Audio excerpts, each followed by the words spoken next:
नमस्कार। त्रिशला फाउंडेशन के YouTube channel में आप सभी अभिभावकों का बहुत बहुत स्वागत है।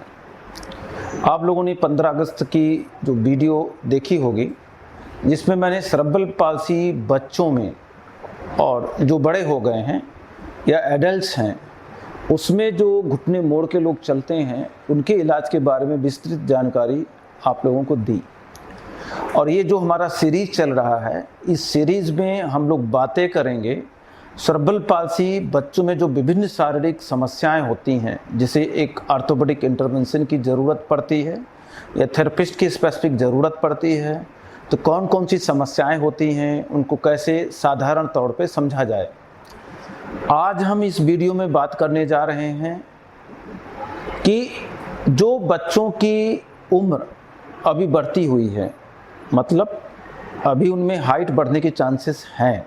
जैसे लड़कों में देखा जाए 12 से 15 साल की उम्र के बीच में, लड़कियों में देखा जाए तो 10 से 12 साल के बीच की उम्र, जिसमें हाइट ऐसे बच्चों में तेज़ी से बढ़ती है।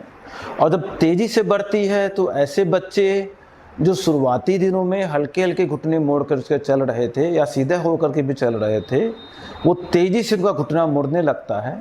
और यह ध्यान अभिभावकों ने नहीं दिया तो ऐसे बच्चे चलना फिरना भी बंद कर देते हैं और व्हीलचेयर पर भी आ जाते हैं। जैसे मैंने पुरानी वीडियो में बताया था कि जो क्राउचगेट होता है, जो घुटने मोड़ करके चलने वाली जो समस्या होती है, ये चलने की सबसे ज़्यादा कॉमन समस्याएं सेरेब्रल पाल्सी बच्चों में होती है, जो कि 60 से 70% बच्चों में पाई जाती है। और उनके जो कारण होते हैं पंजे से लेके कूल्हे तक कहीं पर भी हो सकते हैं, और अक्सर कई कारण एक साथ होते हैं, जिसके बारे में पूरा विवरण 15 अगस्त 2024 को जो अपलोडेड वीडियो है कि घुटने मोड़ के चलने वाले बड़े बच्चों और एडल्ट्स के में कैसे इलाज करें, उनमें आप पा सकते हैं। अब जो बात हम कर रहे हैं ग्रोइंग एज, लेकिन वो एज उनकी वो कुछ दिनों में ख़त्म होने वाली है, माने हाइट उनकी बढ़नी रुक जाने वाली है, जो कि लड़कों में 12 से 15 साल, लड़कियों में 10 से 12 साल के बीच की बात हो रही है, उनके घुटने मुड़ गए हैं। तो ऐसे बच्चों में भी वही सब समस्याएं होती हैं जो उस लिस्ट में बताई गई है कि पंजे बाहर घूम सकते हैं, पैर जो है बाहर घुमा हुआ हो सकता है, उसकी वजह से पैर मुड़ना ज़्यादा हो गया उनका, या घुटने के पीछे मांसपेशियां सख्त हो गई हैं, या घुटना ही खुद बेंड हो गया है, या टॉर्जन हो गया, या कूल्हे मुड़ गए हैं। लेकिन सबसे जो कॉमन समस्याएं होती हैं वो घुटने के मुड़ जाना होता है।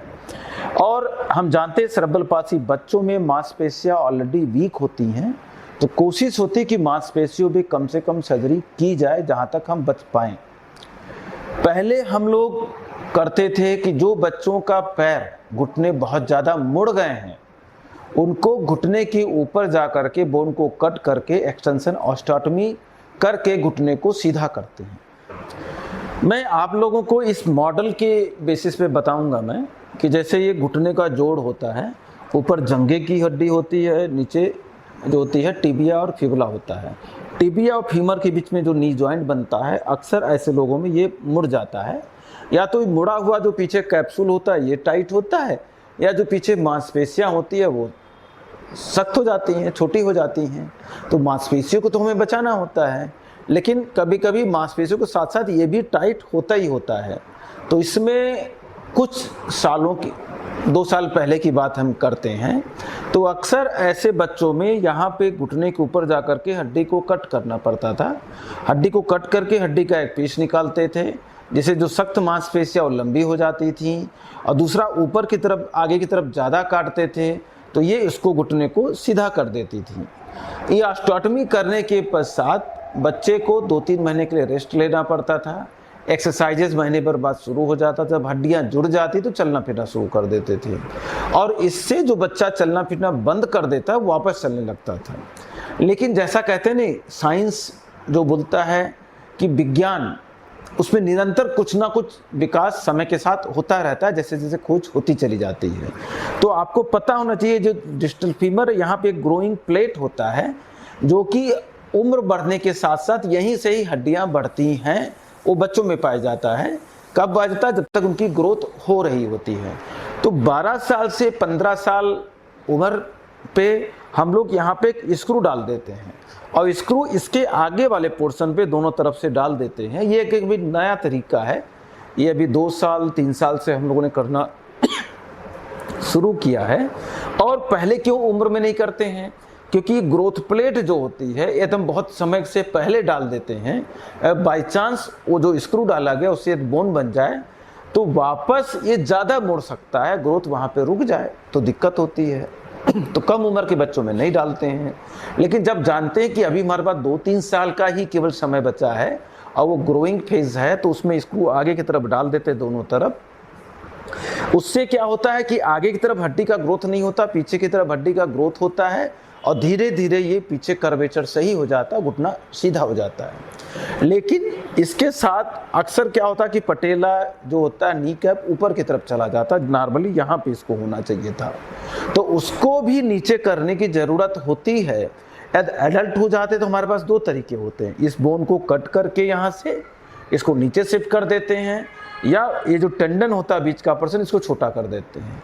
लेकिन जो बच्चों का ग्रोथ अभी हो रहा है तो यहाँ पे छेड़छाड़ नहीं करते, क्योंकि ये ग्रोइंग एंड होता है तो उससे बोन में डिफॉर्मिटी आने के चांसेस होते हैं, तो इसको छोटा कर देते हैं। तो ये जो तरीका है, इसको स्क्रू डालने से क्या होता है कि केवल एक एक टाँके लगते हैं और बच्चे की एक्सरसाइजेस कुछ दिन में ही शुरू हो जाती, चलना फिरना जल्दी शुरू हो जाता है और रिकवरी बहुत फास्ट होती है और किसी तरह के बिस्तर पर लेटने की ज़रूरत नहीं पड़ती है।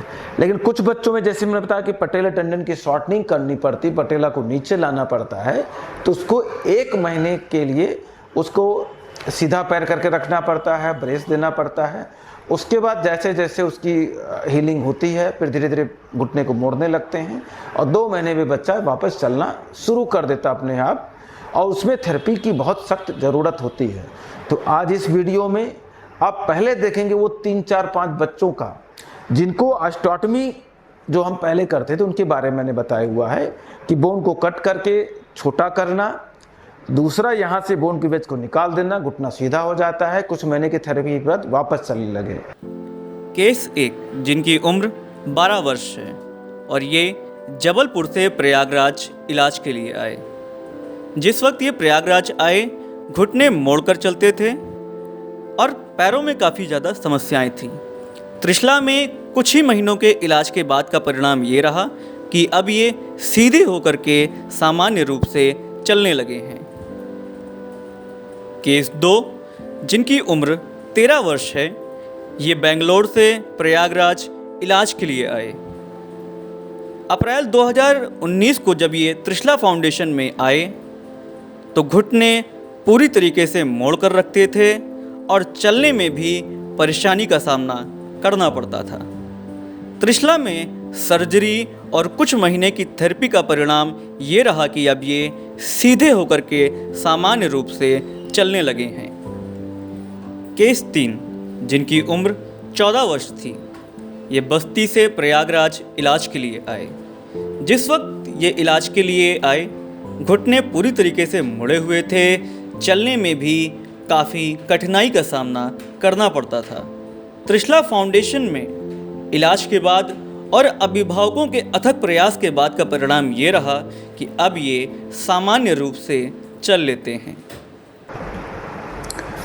अभी आप लोगों ने कुछ बच्चों की डिटेल केस हिस्ट्री देखा कि जिनका जो उम्र था वो 10 साल से 15 साल की उम्र के बीच में था, ग्रोइंग एज में था, लेकिन उनको जो थाई बोन होती है उनको कट करके और उनको सीधा किया गया। उसमें 2-3 महीने का बेड रेस्ट, फिर एक्सरसाइजेज हुई और वापस वो अपने पैरों पे सीधा होकर के चलने लगे। कुछ लोग स्टिक से चलते हैं, कुछ लोग बिना सहारे के भी चल सकते हैं, कुछ लोगों को वॉकर की ज़रूरत पड़ती है। अब हम जो नई वीडियो दिखाने जा रहे हैं वो सबसे महत्वपूर्ण है और अभी पिछले 3-4 सालों की एक नई खोज है, मैं बोलूँगा। मैं खोज इसलिए है क्योंकि एक तो बच्चे में जो है उतनी लंबी चौड़ी सर्जरी करने की ज़रूरत नहीं पड़ती है, बच्चा तुरंत चलना शुरू कर देता है, एक्सरसाइज जल्दी शुरू हो जाता है और टाँके भी दोनों तरफ एक एक लगते हैं।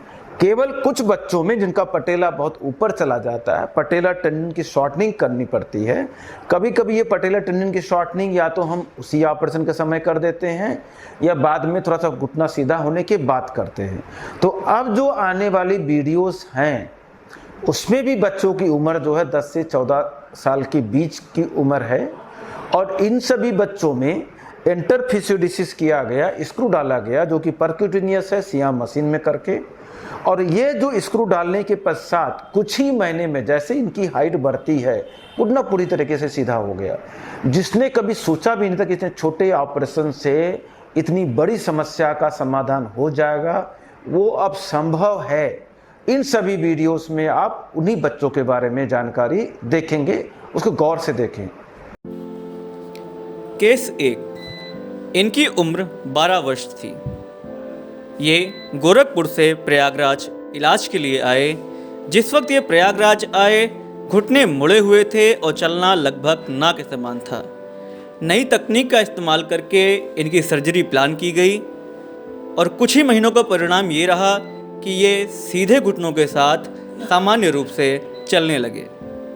केस 2, ये प्रयागराज के ही रहने वाले हैं। जिस वक्त इनका इलाज त्रिशला फाउंडेशन में शुरू हुआ, बिना सहारे के चलना लगभग असंभव था।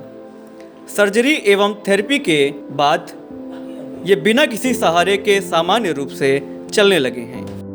केस 3, जिनकी उम्र 14 वर्ष है, ये भी प्रयागराज के ही रहने वाले हैं। इलाज से पहले घुटने मुड़े होने के कारण झुके रहते थे। इलाज के बाद सामान्य रूप से चलने लगे हैं। केस 4, इनकी उम्र 14 वर्ष थी। ये चित्रकूट से प्रयागराज इलाज के लिए आए। त्रिशला में आने के बाद कुछ ही महीनों का परिणाम ये रहा कि अब यह छड़ी लेकर सामान्य रूप से चलने लगे हैं। केस 5, जो गाजियाबाद के रहने वाले हैं, जिस वक्त प्रयागराज आए काफ़ी डरे हुए रहते थे और घुटने भी मोड़ कर रखते थे। इलाज के बाद का परिणाम ये रहा कि अब ये रोलेटर के सहारे सामान्य रूप से चलने लगे हैं। केस 6, जो पटना से आए थे, इनका एक बार पहले 10 वर्ष की उम्र में घुटने को सीधा करके ऑपरेशन किया गया था, लेकिन इनकी हाइट बहुत तेज़ी से बढ़ी, जिसके कारण घुटना दोबारा मुड़ गया। दोबारा ऑस्टियोटोमी करने के बजाय इस बार नई तकनीक का इस्तेमाल करके ऑपरेशन किया गया, जिसका परिणाम सच में अकल्पनीय रहा और ये अब सीधे होकर सामान्य रूप से चलने लगे हैं। केस 7, ये कर्नाटक से प्रयागराज ढेर सारी आशाएं लेकर आए। त्रिशला फाउंडेशन में इलाज के लिए जब ये आए तो काफ़ी सारी समस्याएं थी, जिसे देखते हुए सर्जरी प्लान की गई। कुछ ही महीनों का परिणाम आपके सामने इस वक्त स्क्रीन पर चल रहा है। केस 8, ये मध्य प्रदेश के रहने वाले हैं। अक्टूबर 23 को प्रयागराज इलाज के लिए आए। जिस वक्त ये इलाज के लिए आए, बच्चा घुटना मोड़ के चलता था, समझने में भी काफ़ी परेशानी थी, कोऑपरेट नहीं करते थे, जिसके कारण सर्जरी प्लान की गई। और सर्जरी के बाद इनमें आज जो रिज़ल्ट है वो सच में अकल्पनीय रहा। अब ये सीधे घुटनों के साथ सामान्य तरीके से चल रहे हैं। आप लोगों ने ये केस देखा जो एक नई तकनीकी की मैं बात कर रहा था, कि जिसमें केवल 2 स्क्रू के सहारे जो पूरी तरह से घुटने मुड़े हुए थे वो सीधे हो गए। तो एक बहुत बड़ा सेरेब्रल पाल्सी बच्चों के लिए एक अचीवमेंट है। इस सब्जेक्ट में एक कंप्लीट लेक्चर आने वाले समय में लेकर के आऊँगा, लेकिन मैं अभी आज ये बताना चाह रहा हूँ कि जिन बच्चों में घुटने थोड़े थोड़े मोड़ करके पहले से चल रहे हैं या सीधा होकर के चल रहे थे, बाद में अचानक घुटने मोड़ करके चलने लगे हैं, उनको रोकना अति आवश्यक है। और एक ऐसी उम्र में रोकना जरूरी है जहाँ पर एक छोटे से ऑपरेशन से उस बच्चे को बहुत लाभ मिल सकता है। तो वापस वो चलने फिरने लायक अपने पैर पे खड़े हो सकता है। ये उम्र पढ़ाई लिखाई स्कूल जाने का समय होता है, बच्चे में कॉन्फिडेंस डेवलप कराने का होता है, तो ये तकनीकी हमारे लिए बहुत सही साबित हुई है। ये जो हमारा सीरीज चल रहा है, इसमें बहुत सारे लेक्चर इसी तरह के हम डेली अपडेट करते रहेंगे। अभी जो हमारा सीरीज चल रहा है वो क्राउच गेट पे चल रहा है, माने घुटने मोड़ करके चलने वाले। उसमें कौन कौन सी समस्याएं होती हैं, किस उम्र में होती है, उनको किस किस तरीके से मैनेज किया जाता है। और जब जो हमारे अभिभावक ऐसे वीडियोस को देखते हैं कि उनकी कंडीशन पहले कैसी थी और बाद में कैसी होती है, तो उनके एक जो दिमाग में एक उनको स्ट्रेंथ देता है, कॉन्फिडेंस देता है कि अपने बच्चों के साथ वो मेहनत करें तो वो भी अपने पैरों पे खड़े होकर के चल सकते हैं। यदि आपको ये सभी वीडियो पसंद आते हैं तो आप इसको सब्सक्राइब करें, लाइक करें, लोगों को बताएं। यदि आपका या आपकी जानकारी में कोई बच्चा है जिसको सर्बल पाल्सी है, समस्याएं उनकी ख़त्म नहीं हो पा रही है, तो आप त्रिशला फाउंडेशन में अवश्य संपर्क करें। धन्यवाद। सेरेब्रल पाल्सी पर ज्यादा जानकारी के लिए चैनल को सब्सक्राइब करना ना भूलें।